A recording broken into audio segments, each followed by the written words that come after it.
IVM.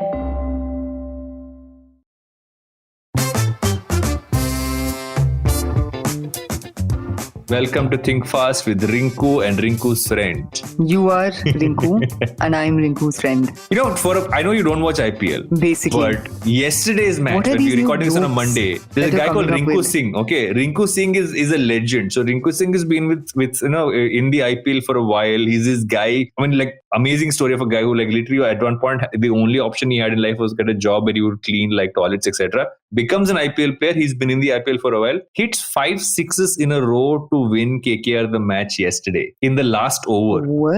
5 balls left, 28 runs to get. He hits 5 sixes. And Rinku Singh was like, and I was like, everyone's like, what the fuck just happened? The commentator literally said, anyway, the match can't be won from here. And the other guy said, stranger things have happened. And then strange things did happen. So Rinku Singh, I have to say, was the highlight of yesterday for me. Wow. But, thank you for trivia. You know what my highlight of yesterday was?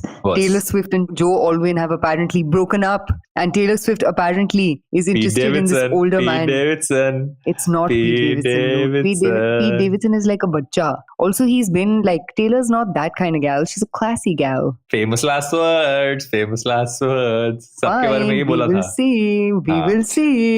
But talking about where the world is at and where the world of business is at, what has happened in the news this week? By the way, I did happen to go by Jio World Drive Mall, but I actually saw the entire facade for Apple's first flagship store in India. Awesome. And there was an interesting piece, and I don't know if you caught this part of the news, is that Apple's actually, the deal with the mall is that there are a list of brands whose neither their hoardings or brands can be shown anywhere near the Apple store in the mall. So you can't have Samsung, like can't have Meta.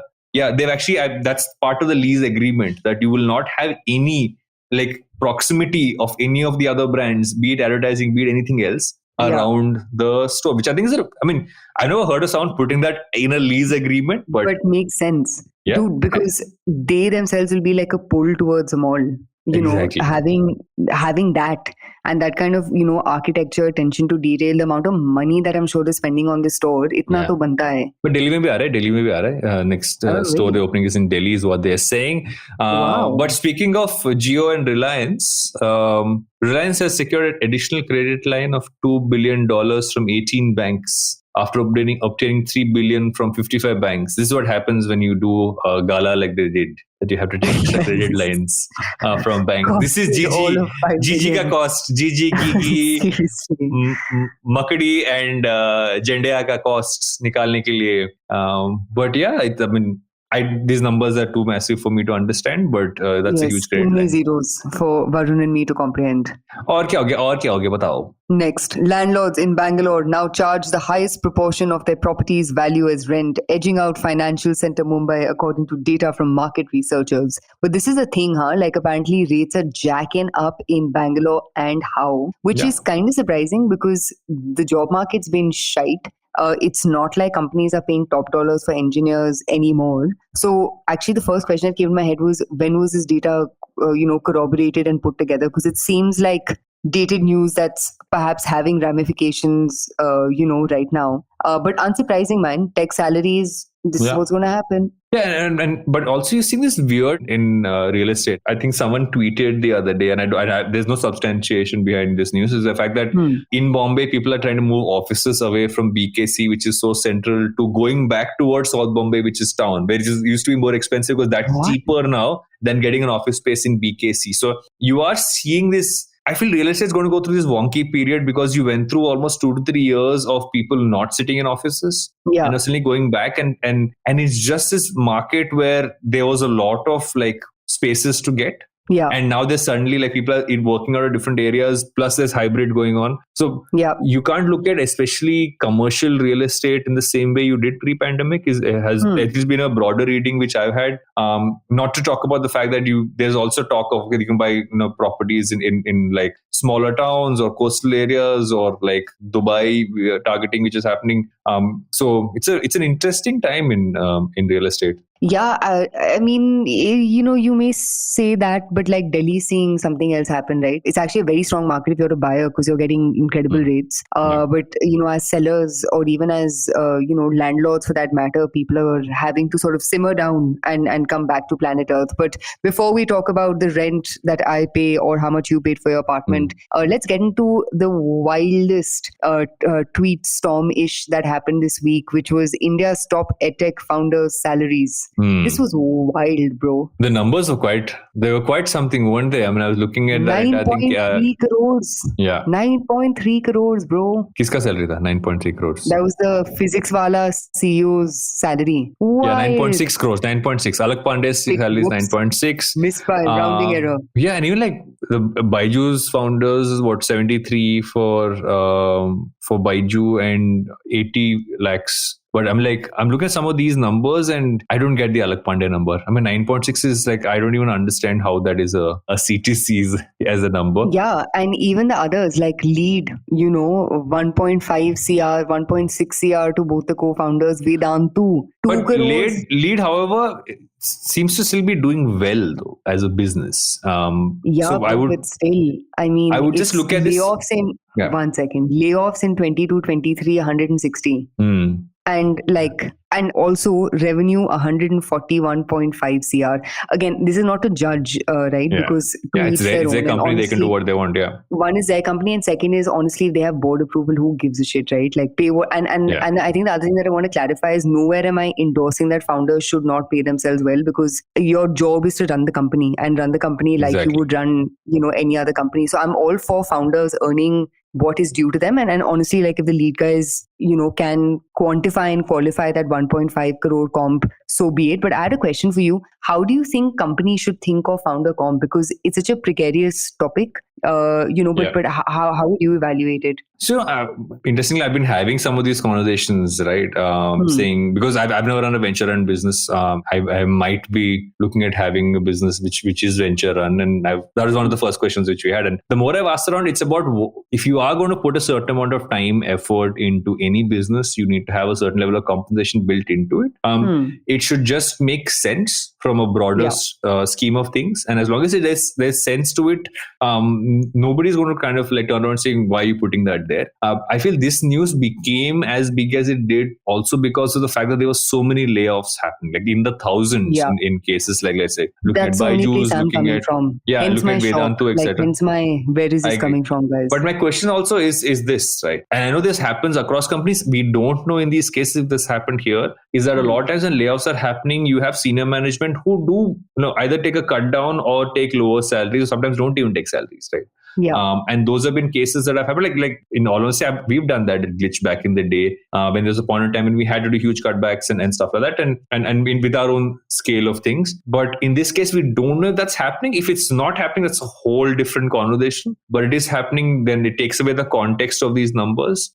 So I still feel it's still like you still don't have all sides of this. Correct. But some of these numbers seem quite large if you look at just the layoff. So even in that context, when you're looking at the budget given to just the founders versus how many layoffs have happened, just a proportion, you can still have many questions to ask. Yeah, no, for sure. And, founder compensations are also such touchy topics because compensation isn't just in the form of how much you pay yourself, but for example, it could be, how much secondary exits you take. And you see a lot of founders sort of, show that they're taking very little upfront, but then you'll see them sort of, sell their stake with every next round that they raise from investors. And then for them, secondary becomes a way of, seeing some sort of ROI or value from the quote unquote comp cuts that they took over the past year. So comp structures are complicated and 100%, shouldn't judge the book by the cover, but 9.6 crores. Whoa. It's interesting. I just, when you're talking about this, I just noticed someone tweet or something, which is a Live Mint article talking about startups which have burnt more than 1 crore or more every day. And you have, companies like, let's say, a share chat, which is about 240 a day. You have minus 240. There is Unacademy minus 228. And I feel we're at this interesting point where I feel the questions around compensation, the questions around burn, everything else is coming in. And I feel like we become this broken record on this podcast where we say that all of these are signs to look at as much as you look at the venture space, as much as you look at everything, the entire, I would say, aura that's been built around the startup space in our country and across the world. at the base of it has to be solid businesses that are actually moving towards making money. And I feel these are all signs. These are all signs to say, don't just get enamored by the glamour. Don't just get enamored by the glitz of it all. Are these going to be tangibly well-run businesses which will make profits in the near future? It's not you can burn, but are you burning in a way that you will stop burning at some point in the near future? And I feel these are all signs of that. Yeah. Also, the past 2 years have been a reckoner. You know what I mean? You kind of don't have an option but to think this way. Though that said, we all thought COVID would be work from home permanently. But as we've seen, humans have this, amazing ability of really forgetting the horrors of the past. So you never know, 2 years later when there's a, bull market again and investors and VCs are throwing cash at every single problem, you may see some of these numbers come up. But enough about founder comp. Let's get to the other story, which is within a year, e-commerce unicorn Meesho has sliced its massive cash burn by over 80% and tightened its platform policies in a drastic shift towards financial prudence. I feel like every week we see these glorious declarations of, wow, look at my burn. Look at how it's coming crashing down. What do you make of this? It's a sign of the times we're in. Burn will go down, burn will come back up once the market kind of becomes more bullish in that sense.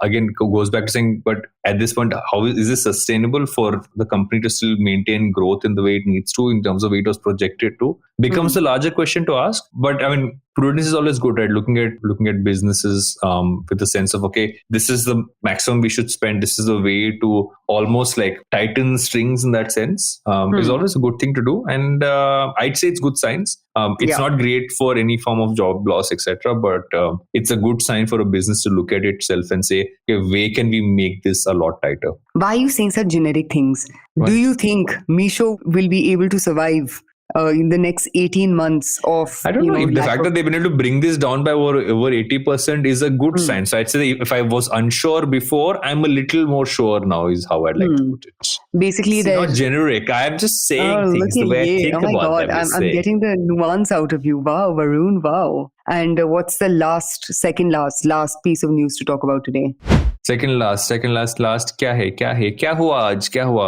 L'Oreal has acquired Aesop. Aesop क्या है, madam? Oh my God, only the best luxury, personal care brand that has come out Aesop of. is okay. I'm telling our listeners, just in case they don't know, because they don't retail in India. But based out of Australia, which incidentally has become like a hotspot for really cool, well-run D2C brands. But I'm a big fan of Aesop, man. What a Aesop, however they say it. Lovely hand creams. Have you used their hand creams? Have you used their little exfoliator hand washes? So nice. Smells of grapefruit. But in any case, you were saying, so what about this? No, I want to get your perspective. You are all things D2C, all things for this segment is yours. So please enlighten us as to why this is working. I am happy owning this personality, this persona of consumer brands. But, obviously this deal is insane because the acquisition is at $2.5 billion. It's the most L'Oreal has ever paid for a brand. And I think the super, super interesting thing is, if I'm not mistaken, I think Aesop was set up in 1987. Yeah. So it's taken them time to get here. It's taken them 30 good years of, trial, error, mistakes, retail, mastige, this, that, and the other to get to where they've gotten to. And I think the reason why this brand is so powerful in terms of what they've been able to build is just not detracting from their proposition and picking distribution channels that are core to their proposition. And if you just look at their numbers, right?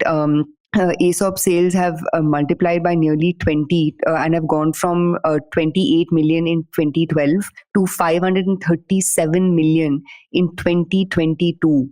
Just like it's one of those, like you boon se samundar. I feel like that's how the best consumer brands are built, where it almost always seems like a slow burn, but when it catapults, it grows really, really fast. What's your take on this, man, as someone who's a D2C enthucutlet? I actually agree with what you said. Right? If you look at the fact that they've never detracted or gone away from, not trying to jump onto somebody else's bandwagon. Oh, this seems to be hot and happening. Let's do this right now.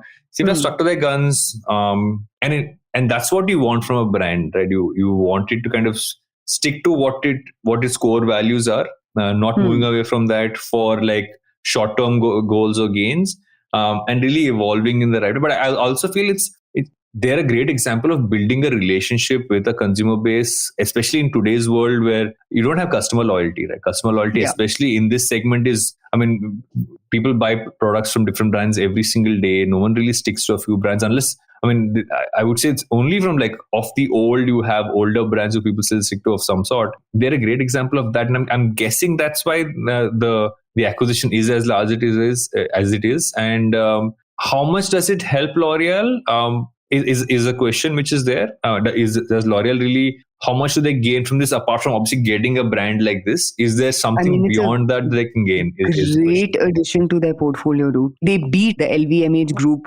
along with Shiseido and Clarins. Basically, the point that I was going to get to earlier was if you look at L'Oreal's overall portfolio, and the interesting thing is a lot of international brands have been buying Gen Z brands. They seem to have gone the opposite direction. Like even the Estee Lauder group and a few of these cooler Ordinary is a part of the LVMH group now. But a lot of these cooler newer brands are being lapped up, like Drunk Elephant and the likes are being lapped up by all larger guys. So it's almost like everyone has had a focus on how do I get the next set of customers to buy in. L'Oreal seems to have taken a very L'Oreal kind of bet, which is brand built for the generations, which seems to have aligned over here. I actually had a quick question and would love your sort of thoughts on this. So quick question for you. What do you think, apart from obviously this boon boon se samundar banta hai type situation, what do you think Indian brands can learn from the success of Aesop? More than anything else, as much as you look at social media, D2C, online marketplaces as the way to kind of really scale quickly, which has been the way most new age Indian consumer brands have really grown. You got to figure a way to how do you make that sustainable? How do you really make sure consumers come back again and again? Right? How do you increase that repeat value of consumers? And I think that's really the big learning here. That's what gets you that big value in the long term. These guys also, like if you look at Aesop, they also like have owned stores. Their distribution was very sort of like you mentioned earlier, right? They had a very strong focus on how distribution works, and that's what really builds scale. It's not short-term tactics. It's not it's not. When you look at the portfolio, also it's smartly thought out in terms of the number of SKUs, etc. that they have, because it's not. Nothing feels like it wasn't built to a plan. Nothing feels like a knee jerk. If you kind of go back across this journey and look at the brand, I feel that's the big learning here is that don't build to sell it in 3 years. You build it to sell it in whatever, 10 years, 13, 15, 20 years. Yeah. And I think that ties in with the conversation that you and I had about D2C brands earlier, which was it takes a different kind of capital to fund this kind of company. It's not your VC flyby 5-6 saal exit kind of capital. This is like, we need to be in this story for at least the next decade and a half. That 10 to 15 odd years seems to be the sweet spot for at least this category of brands. And in case I made a mistake on this, I meant to say Ordinary was acquired by Estee Lauder, your favorite company, which you love to pronounce. Estee Lauder. But and with that, is that the stories for today? That is the stories for today. But guys, we have a very special guest today. We have a special guest who's coming up right after this. And I also have a very surprise revelation to give right after this break. Don't miss it. My revelation is going to make it very interesting. Going to shake you in your foundation, to say the least. But for that, you have to take a break and come back to Think Fast.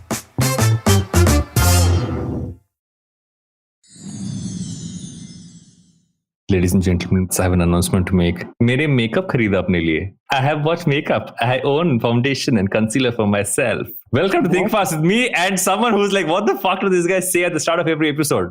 Yes. Hi, Varun. What makeup did you buy? Tell us. I bought foundation and I bought concealer. Okay, great. One is from Clinique. The other one is from my favorite brand, which I don't like to pronounce. It's Estee Lauder. Oh my God. Lovely. Estee Lauder. Glad in to have full context, I went to the Tira store, which I must say, because we've spoken about Tira in the past. Varun, you will get cancelled. You are not promoting, my like mother brand's competition on this podcast. It's just. But I went to the Tira store. I thought the experience was amazing. Like they were go to the Nykaa store instead. There you go. Because I was in Geo World Drive Mall. I'm going to buy Uncle Bariku's book. Now you fucking wait and watch, bhai. I am not not going to buy yours. Which one? First or second one? I will buy First or all his second one? books 10 fucking times. You fucking wait, bro. I will even buy Ashneer's book. I will do an Instagram post with Ashneer's book and Ankur's book. Just because I'm talking about proudly going to wear makeup I am not reading and be open about it, you're hating on me. Rala's book.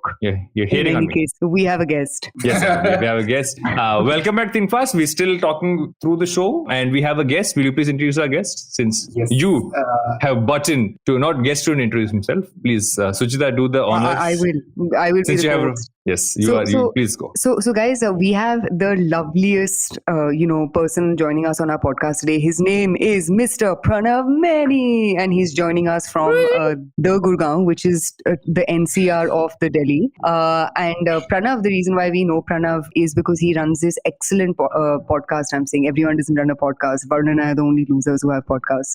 No, but he runs this excellent Substack newsletter called Hot Chips by Pranav Manie, where he basically gives a really nice long form TLDR-ish. It's not really TLDR because it's usually northward of like 3,000 words. Pranav, am I right? Yeah. But he's joining us today, ladies and gents. He is a Gen Z. He works full time at Bain, but loves to blog on the side. Sounds a lot like me back when I was his age. Welcome to the show, Pranav. We're so excited to have you on board, and not just because your writing is phenomenal, but given both Varun and I are aging, ailing citizens of this country, we thought we'd bring you in to really give us a little bit of, Gen Z perspectives on where culture is going and how content's are going to be consumed. 10 on 10 for me, Varun. 10 on 10. Age is a mindset. Age is a mindset. It's not the age, it's the mileage. Yes. Let's not even get into how you were describing yourself 10 minutes ago, Varun. You're calling yourself a temple, patani kya. Sex bomb. Okay. But back to Pranav. So tell us a little bit about how did your Hot Chips journey begin? And, I'm assuming it started as a bit of a passion project, but where is it at right now? Then the pandemic happened. And in the pandemic, I started writing on Medium. Just because I was like, okay, I have a few ideas. I'm bored.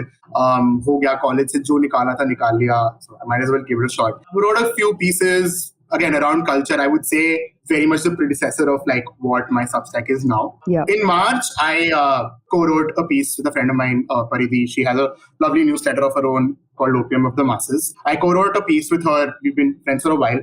We wrote a piece on Delhi University's toxic society culture because we'd both been part of like societies where we were like, dude, screw this, fuck this shit.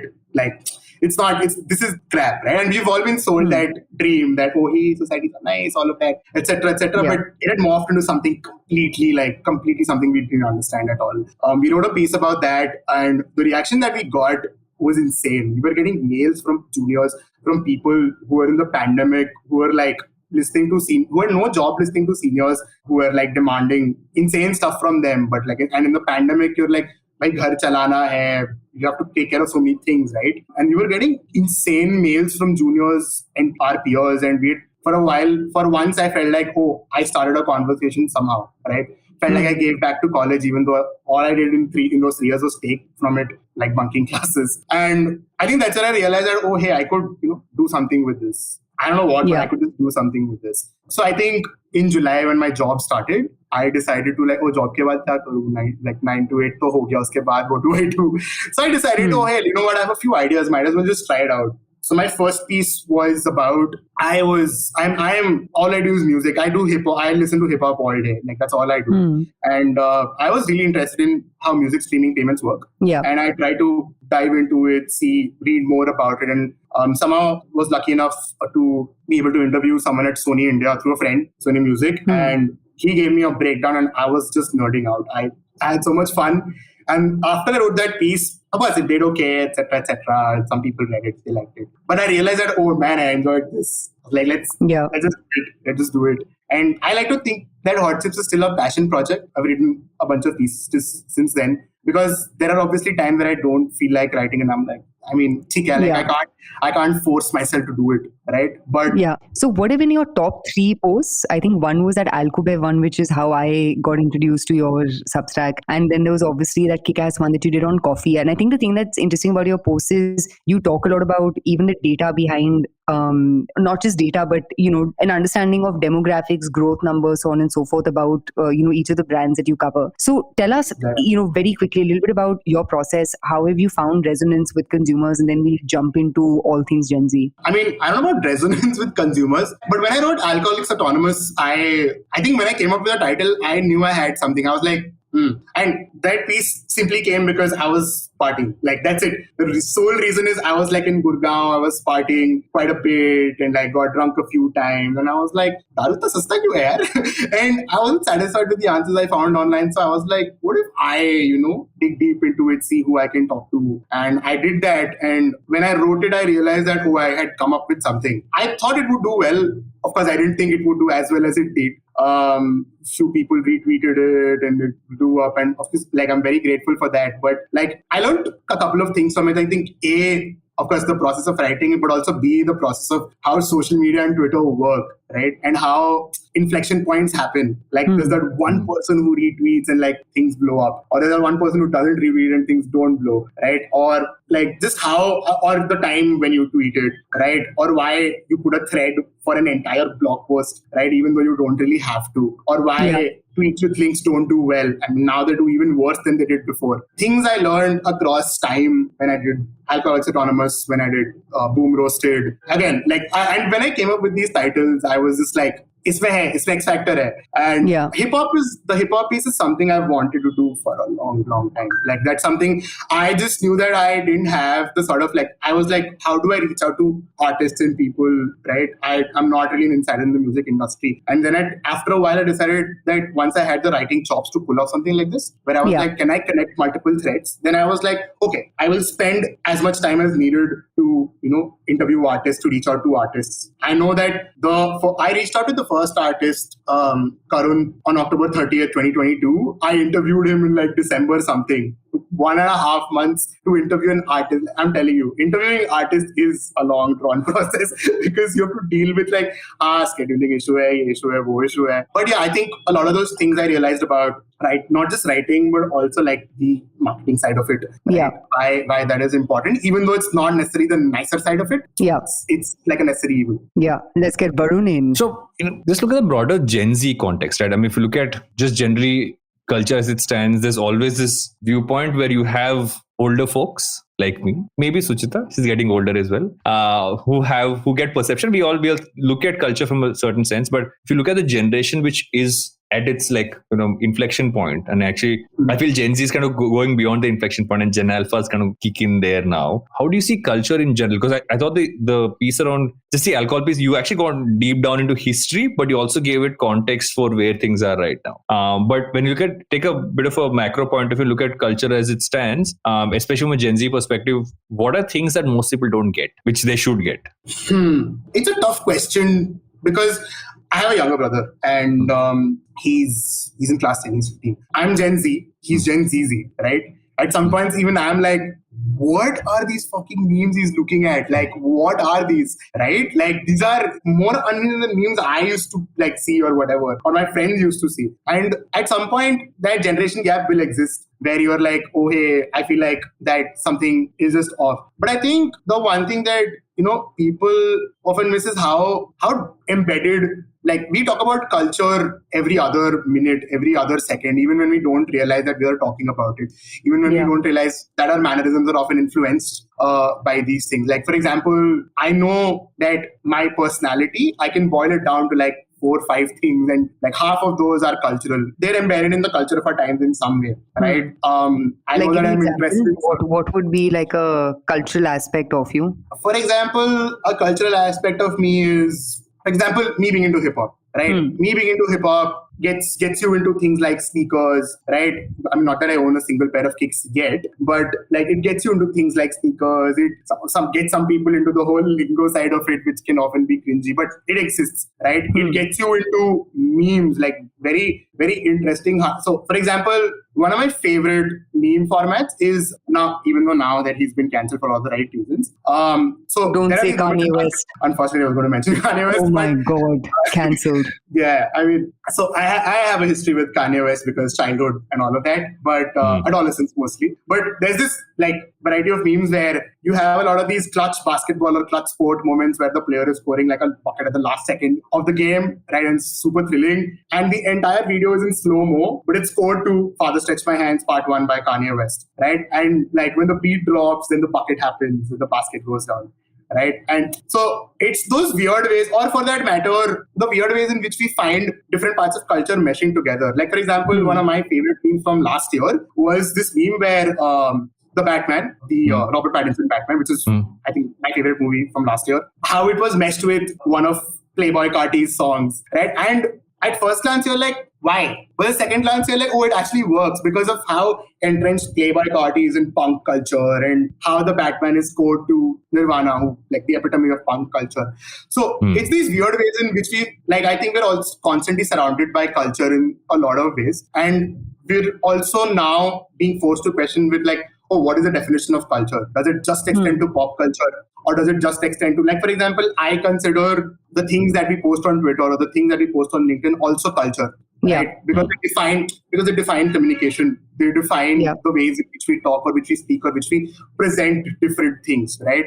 Like, I believe the thread boys of Twitter are as much culture as and obviously mean that derivatively, but the thread boys of Twitter are as much cultural as like a Batman or whatever. But it depends on the definition of culture. You said one point which is interesting, which is the fact that, you mentioned that, so always culture was this generational thing, right? You would say, this is the culture of this generation, then the culture of the next generation, and you'll always be, and you see a cycle kind of repeat itself. You go back in history and it goes across everything from fashion to pop culture to everything else. But what we're seeing now, especially because of meme culture, because of even like Twitter, etc., is that you're seeing almost a cross connection. Things are kind of merging together. It's not a singular flow where you're going from generation to generation. You're seeing this weird merging, melding piece where it's not following. I feel the last like 5-6 years have really kind of shown that it's not following the same pattern, right? I mean, a classical example is people would say that bell bottoms come back every couple of decades, right? This classical fashion example in that sense. Or you look at your music, right? Like there was a period when everyone expected grunge to come back. It has kind of, but come back in a very different way. So it's, when we look at culture, we always say, okay, this is what's going to come because you understand the pattern of the past. But now it's this weird mixture of things where culture is like, I mean, I feel like welcome is still culture. If you look at a Bollywood meme perspective, right? That's never going away. Welcome as a movie is the foundation of meme culture in India. And I don't think that's going away for a long time. Like I have a Majnu Bhai t-shirt, so I totally am on that boat of seeing how amazing that is. Which, by the way, I have a great story. Anil Kapoor stole my Majnu Bhai t-shirt, but it's a story for a different day. Yes, that is my story for a different day. Varun's full of surprises. But like I think just to add to your great that you mentioned welcome, I think the different forms of culture, like with generations, right? Like I think every generation finds a completely new way to look at an old piece of culture in a different way, right? Take Majnu Bhai, for example. The sheer number of times I've seen that same painting be, I won't say regurgitated, because I personally think that every single form that I've seen it in is all innovative, and it's funnier than the last one, right? But of course, the root of the fundamental of all of that is the original painting that we see in the film. But every person finds out a new way to sort of regurgitate the same sort of meme, right? Or the same sort of piece of culture. And you can say that it's rooted in I mean, for example, the Batman, right? Like the entire movie is scored by an album that was released in 1995, right? And like it's an album with a baby that's drowning in the pool or whatever. But again, like you would not think that 27 years later, someone would be like, what if I take like this character who's always been colored by like this, I'm this like cool, dark guy who has no emotions, to this completely different take on like this character scored to the most emo music in the history of music, right?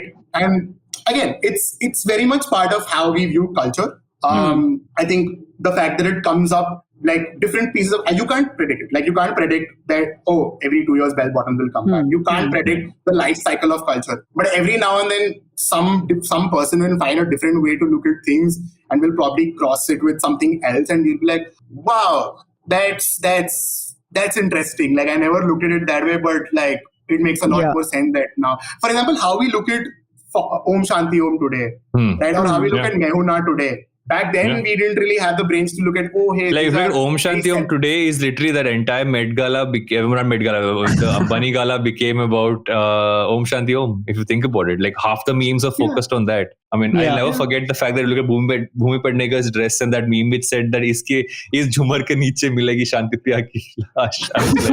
That is by far my favorite meme. Or for that matter, every single Barbie meme that we have seen in the last week, every single one. Right? Yeah. From using Succession to use Just Can, or using the Om Shanti of the Deepika Padukone pink dress to use it in the Barbie foreground, right? Every single version of that meme that we've seen is crossed with another piece of culture that extends 10 years ago, 20 years ago, 5 years ago. Right? I think that's what culture is now. There is that popular saying, right? History doesn't repeat, it rhymes. I'm forgetting what I got it from, but it's a really nice way of articulating. Oh my God, Varun, I know, born with it. So much talent. No, but in any case, sorry, getting back to our conversation. So Pranav, when in the context of history doesn't repeat, it rhymes. As marketers, arbiters of figuring out where to take cultural conversations, because so many of our listeners either work at startups, run their own brands, or are in the general world of marketing and advertising. What are the and as a Gen Z consumer plus observer of the world at large, if I had to ask you to predict the directions in which culture is going, even if those echo chambers may exist in smaller niches and may not have the kind of wide stream adoption that we perhaps saw in a post Twitter plus Instagram reel kind of world, what would your globe tell you, right? Where are things going? What's the pulse of consumers? And even from a medium's perspective, I was always interested in knowing a little bit more of why would you pick Substack versus making clickbaity reels on the internet where you say the same thing 20 times. But if you could just talk to that, where is culture going and how much of what was nostalgic can we see making a comeback? I think if I had to answer it in one word, I would say culture is becoming more absurdist. 5 years ago, you would not have predicted that capybara reels would be this popular. I love capybara reels. They are great. I can see the same reel 20 times. I am Google searching capybara right now. They are capybara reels are the most popular thing on Instagram, right? They're my partner and I, my friends and I, that's all we all just share capybara reels. And it's just different versions of the same capybara in different formats. Sleepy capybara. Oh my God, the mice. I did not know this was a thing. Reels. Yeah, for that matter, the Instagram account of the Mercedes F1 team made a reel where they just put a capybara on the car. And that is one of the smartest reels I have seen an Instagram account make. Because I don't think that a lot of marketers or accounts get content or being in tune with the times right. Because they think that being in tune with the times just means, what's the next big thing, right? But when you look at it much deeper, you'll be like, hey, there are niches that are becoming significantly more popular that are beyond just using that one song that's extremely beyond using Chand Bali on every single reel. No, it's not that. You look at niches like capybara reels, the way Mercedes used it, and that reel blew up. That reel blew up. You see a capybara with Lewis Hamilton, man. That's just beautiful.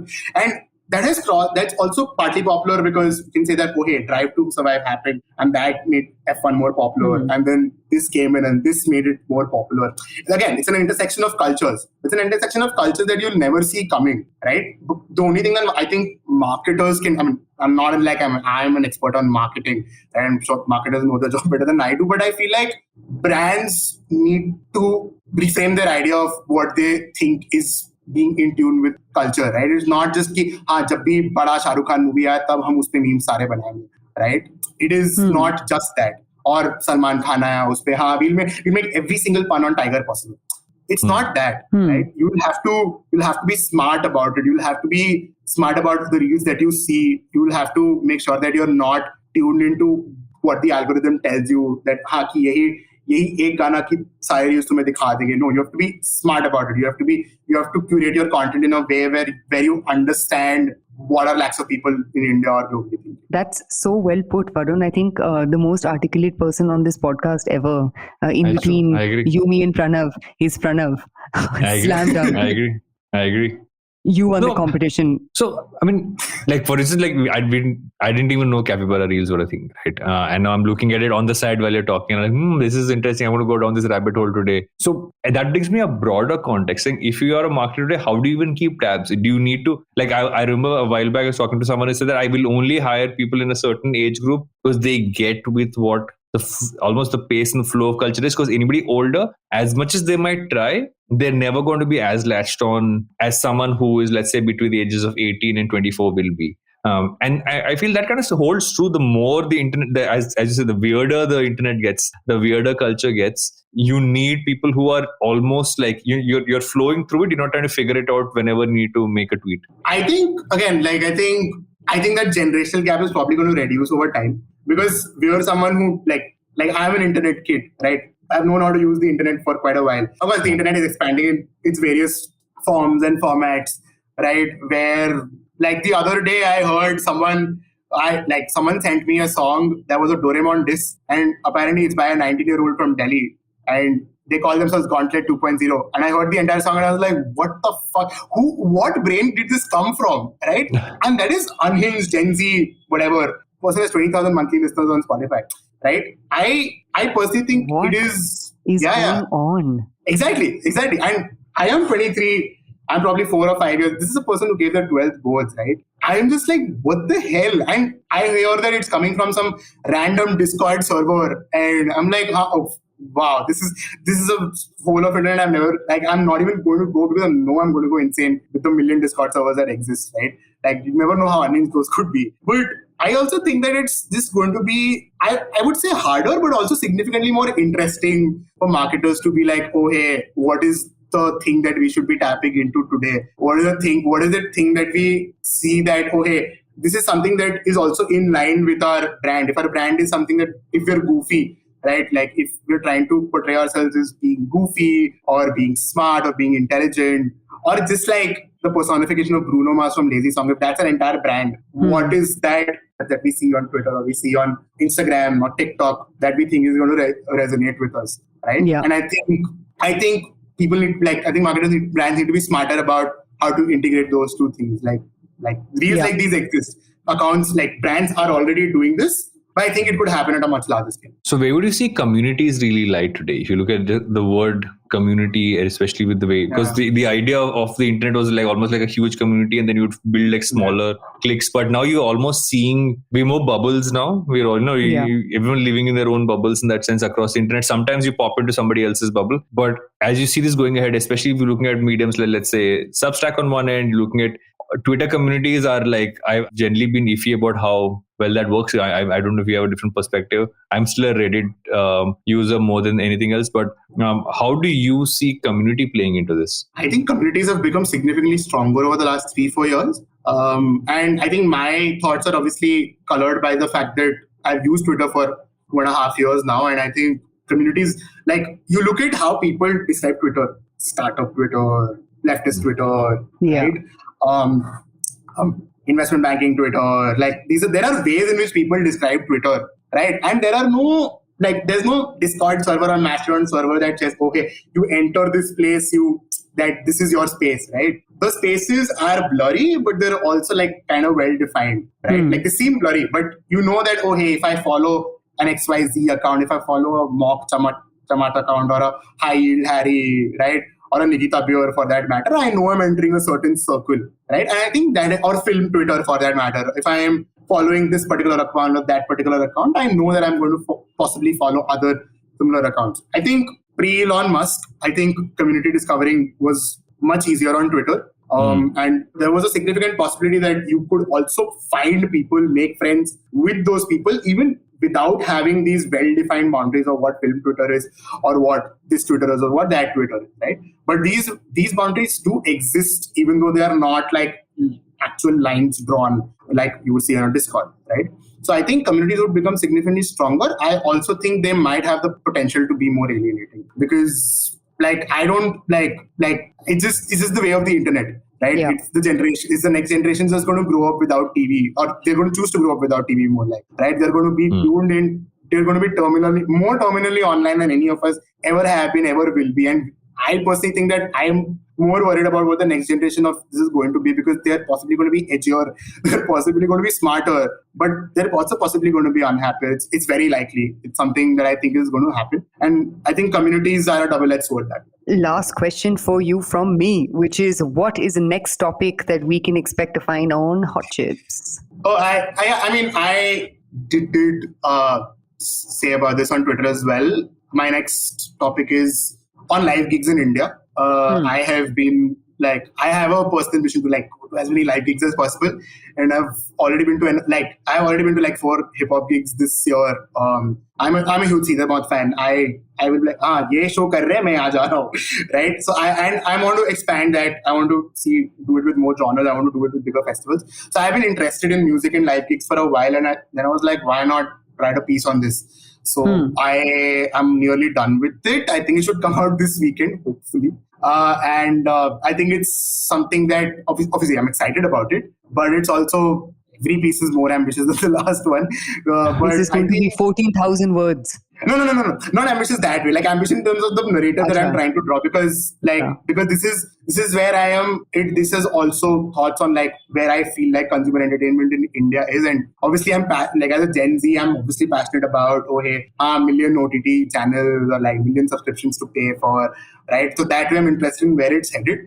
And for someone who's seeing live, because I've always wanted to attend live gigs, but pandemic was like, fuck you. So for me to see this suddenly blowing up, and for me to have also the money to pay for these places and like go to these places and see my favorite artists live, now I'm really interested in like, how are other people who are paying for this, or who are not paying for this, or are paying for this or later selling it in black, right? Because they don't want to go. How are they looking at this? And what does it say about how they look at entertainment as a whole? I think that's the narrative that I've been interested in. That's the narrative that I have written about. Hopefully, amazing. And ladies and gents, you can catch all of this and more on Pranav's excellent Substack called Hot Chips by Pranav Manie, who is a full-time worker by day, just like Varun and me, and a Substacker by night, just like Varun and I podcast on this, Monday night. So thanks so much for joining us, man. I actually have a very fun insight. Which is? I was looking at like my subscribers, especially those who have a Substack account. One of the most interesting things that I found one of the most common newsletters that I have in common with another subscriber is Varun's. Really? What? Okay, we do not need to massage his ego, guys. And by the way, my newsletter's been, guys, great time for you to plug in. My newsletter's been dormant for a while. It's coming back in 2 weeks. I'm moving away from Substack. Guys, you can subscribe to me on Medium. I'm on suchitasalvan.medium.com. Just putting it in. I'm going the convert kit route by really plugging into the wonders of email marketing and saying, screw it, let's do this. But yes, what a gangster. See, I might be old. I'm still with the right audience. Yeah, man, you're really plugged in. Though I am shocked you didn't know about Capybara. What was it? Rodents, basically. I've just spent all day today watching Kisi Ka Bhai, Kisi Ki Jaan videos.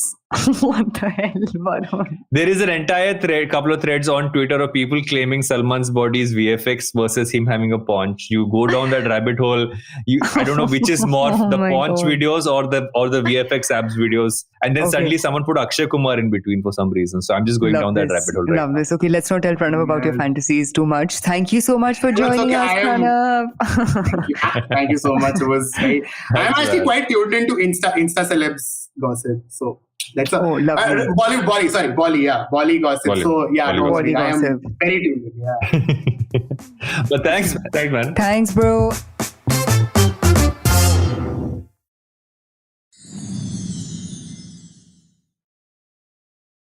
Welcome back to Think Fast, where what are you recommending? I have to think of what I'm going to recommend. Yeah, you go first. Yeah, I'm recommending that if you want to buy a personal care product, go to the Tira store. Tira store is amazing. Oh my God, Varun, you want to die?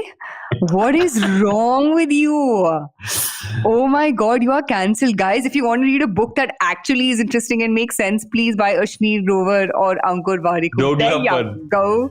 There you go. You are a Doglapan, Varun. I'm very disappointed with you today. You wait and watch when your new startup comes up, how much I am going to berate it. Actually, I can't because I love your wife too much. But yes. But what is your recommendation? On a more serious note, my recommendation is that you should not use piracy and that you should watch Ted Lasso instead of watching Succession on pirated mediums.